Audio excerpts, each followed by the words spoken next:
Смысл такой.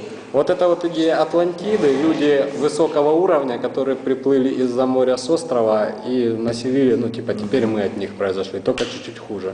То же самое, люди, которые пришли из космоса, заселили и теперь мы от них произошли. То есть вот эти все темы, там космический корабль, окно, иллюминатор называть. То есть те архетипы, которые были связаны море и за морем, то есть где-то далеко, никогда мы не узнаем. Теперь в принципе перенеслись на космос, где-то в космосе, там за его пределами и так далее. То есть смысл, архетипы меняются, причем меняются, ну вот сейчас можно увидеть как.